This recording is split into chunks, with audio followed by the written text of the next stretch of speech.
so বন্ধুসকল ঠাণ্ডাখন চাই নিশ্চয় গম পাইছে মই কোনটো টপিকৰ ক'ব লাগিছো হয় বন্ধুসকল যোনবিলাকে এইচএছ ফাৰ্ষ্ট ইয়াৰ এডমিশ্যনটো বৰ্তমানলৈকে কৰা নাই তো তেনেহ'লে কৰি লওক মই ভিডিঅ'টোৰ পৰা আপোনাক দেখাই দিম তো বলকচোন ভিডিঅ'টো দেখাই দিওঁ সো বন্ধুসকল যিহেতু এইচএছ ফাৰ্ষ্ট ইয়াৰ এডমিশ্যনৰ লাষ্ট ডেট যিহেতু আজি যোনবিলাকে বৰ্তমানলৈকে এতিয়ালৈকে মানে হায়াৰ ছেকেণ্ডেৰী ফাৰ্ষ্ট ইয়াৰৰ মানে এডমিশ্যন বৰ্তমানলৈকে কৰা নাই মানে অনলাইন এপ্লাই কৰা নাই সো এপ্লাইটো কৰি ল'ব মই ভিডিঅ'টো ডেছক্ৰিপশ্যনত লিংকটো দি দিম তাৰ পৰা আপুনি চাই কৰিব পাৰিব কেনেদৰে কৰিব লাগে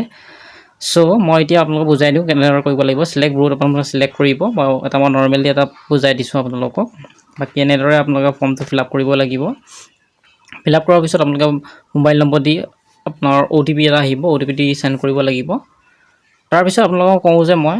আপোনালোকৰ যোনটো ফাইনেল যোনটো মেৰিট লিষ্টটো হয় তো কেতিয়া কি আহিব সকলোবোৰ ডিটেইলছ মই এতিয়া কৈ দিছোঁ আপোনালোকে চাই লওক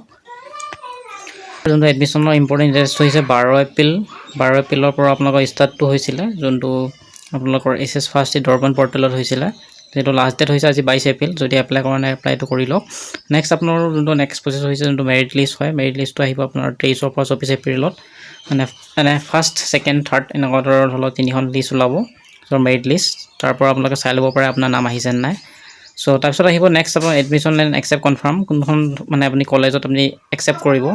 আপোনাৰ আহিছে নাই আপুনি চেক কৰিব পাৰিব তাত আপুনি একচেপ্ট বুলি টিপিব লাগিব হেতু কৰিব কাৰণে আপুনি 25 এপ্ৰিলৰ পৰা 27 এপ্ৰিলৰ ভিতৰত কৰিব পাৰিব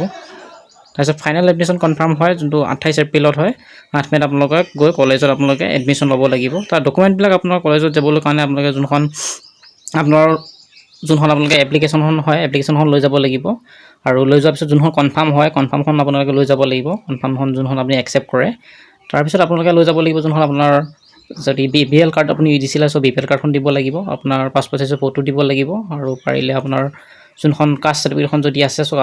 কাষ্টখন লৈ যাব বাকি আৰু কিবা বুজি নাপালে বা কমেন্টছত জনাব তো আজি ভিডিওটো ইমানতে ধন্যবাদ জয় আহোম